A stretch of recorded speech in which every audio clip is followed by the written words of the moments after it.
If we want to do visualizing work or imagining work or work with the images that come up in our dreams, we need to make a profound change in our mindset. We need to have the ability, the techniques to quickly go from where we typically are of being alert and focused on achievement to a more fluid place where imagining and visualization and dream work are possible.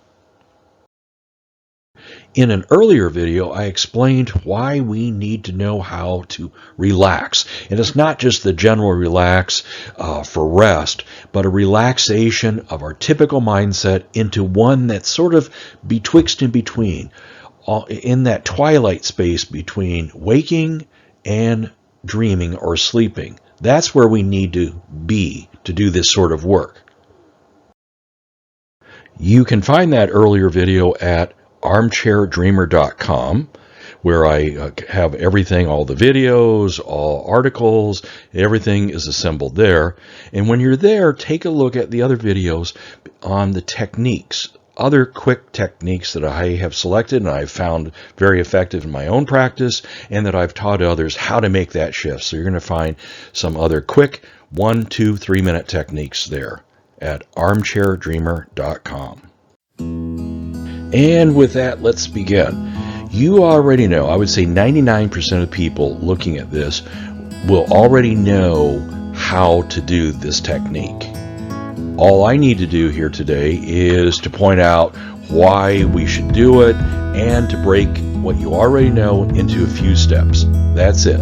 We'll be done. What we're going to do is we're going to use memory, your memory of your body experiencing something that has relaxed you in the past, and we're going to step into it again. And more specifically, a body memory, a muscle memory, a memory of an experience with your muscles that are related to relaxation. Using our body memory, your body memory of a previous time that you were relaxed, we're going to be able to recover some of the same things that you were experiencing when you were relaxed. We're going to bring that back into the body.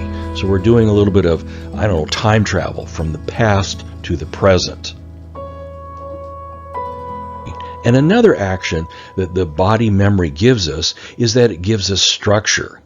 It gives us where to work in the body, where to go to next, and next, and next, and where to stop. Now, we could do the entire body, but we're not going to be doing that. We're going to be using selected muscle groups. This muscle memory points to muscle groups that have been associated with heightened wellness, stress reduction, relaxation, and this action, this process of using body memory also tells us what we need to do, and that is find a way within ourselves of remembering what it's like to have a muscle relax, to let go, to feel good. So this gives us all sorts of structure. It shows us where to start, where to end, and it also points to what we're seeking to do. Have you ever received a back massage or back of the neck or shoulder massage of some type, either formally or very informally? Or have you had a shampoo when you got your hair cut, and with that you could feel the massaging of your scalp?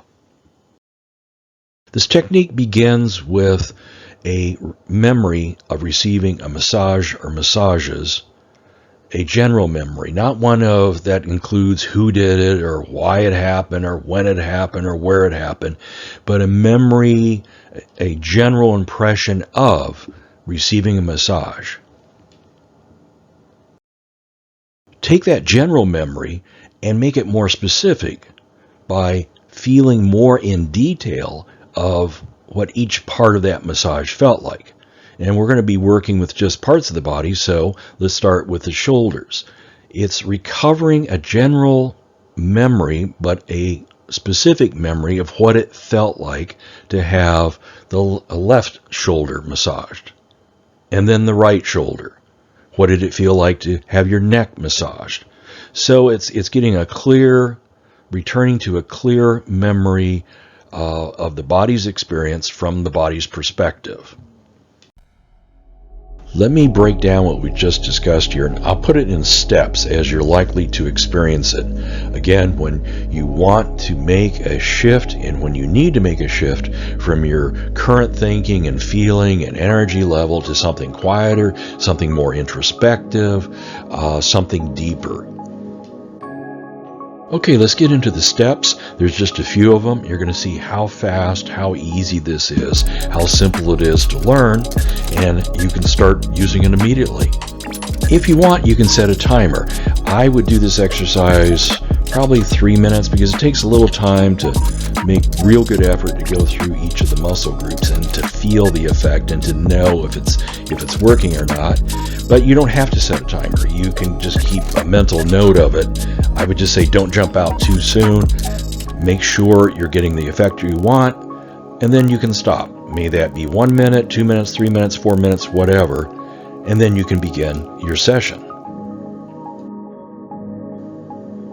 One of the reasons I call this the armchair dreamer is because the preferred place to do this sort of work, daydreaming, visualizing, a deeper imagination work, is the chair, the armchair. In meditation, we have meditation cushions. In yoga meditation, we have the mat. Here, it makes sense to have a comfortable chair. A chair that's comfortable allows us to be relaxed, quite relaxed, but not overly relaxed. If we were flat on our back, most likely, in a bed, most likely, the temptation of falling asleep is just too great. The conditions favorable for losing consciousness and going into napping, going into sleep, they're just perfect when we're in bed. We want something in between. We don't want to be totally, rigidly alert, nor do we want to be unconscious asleep. So back to the armchair, comfortable enough for us to relax, but not overly comfortable. So I would suggest, and most people find, having a seat works the best way. You can do this with either your eyes open or closed. Most people find that the eyes closed is the better option because it tends to focus inward and allows memory to be more vivid. Bring up your memory of your body's experience of getting a shoulder massage. We'll start at the shoulders. You can start right shoulder, left shoulder. It's up to you. I put left shoulder here. That's where I tend to start. And some people just prefer, tell me which side to start. So there you are. Start on the left. And each time you do this, you're going to be able to get to this memory quicker. It's going to be fast to get to, and you'll have it run deeper with practice as well. So I would say, 30 seconds on the shoulders, 25 seconds. There's no magical time period, but you don't need to rush all the way through. You're going to have plenty of time to do the other parts that I'm going to be calling out here, your neck, your head, forehead. I would do it so I give equal time for each shoulder, and I do it long enough to say, yeah, that's really starting to feel real, as though a person is here doing it right here, right now. When you're ready, when the time is right, then let's move on to the next part, which is massaging the back of the neck. So each side. Bring up your memory of receiving a neck massage. Make that vivid. Go into it to the point that it feels like it's happening to you right now. When you're ready, let's go on to the next part, which is to bring up a memory of having your head massaged or stroked, or having a shampoo, of having that sensation back of your head for a little bit of time and the top of your head. Now it's a little different because there isn't that muscle mass to be deeply massaged. It's more of a touching sensation, and it can feel as though it is a tickling sensation, because for me that's what it is. If you haven't received this, haven't had the massage or the stroking or a shampoo, or you can't remember it, then go ahead and lightly touch the back of your head, touch the top of your head, and recover that memory or create a new memory. This is also going to be slightly different in that few of us will have a memory of having our forehead touched or stroked, certainly probably not being massaged. So the forehead is very important. It has been heavily researched, and the impact is known on relaxation and on migraines and so forth. What we want to do is make a use of that research by visualizing that the muscles in your forehead, starting from the scalp line, the hairline, down to your eyebrows. And what I do is I visualize the muscles relaxing from the left side as I scan across to the right side. So I'll do that a couple times. I'm going from left to right, visualizing that those muscles are relaxing, and I'm taking it from the body's perspective, that I'm asking those muscles to let go, to relax, and I'm staying as though I'm in those muscles and I'm experiencing that. And then just make sure that I have the coverage down. I'll start at the hairline and then scan from there down to the eyebrows. And I usually do that in sections, about 1/3 scanning down from the hairline down on the left side down to the eyebrows. Then I go to the center, about 1/3 scanning down from the hairline to the eyebrows, and then over to the right, scanning down to the eyebrows. There's no need to rush, because this is an exercise. This is a technique of relaxing, so we need to take it slow. No need to rush. Find your own speed and what's comfortable for you.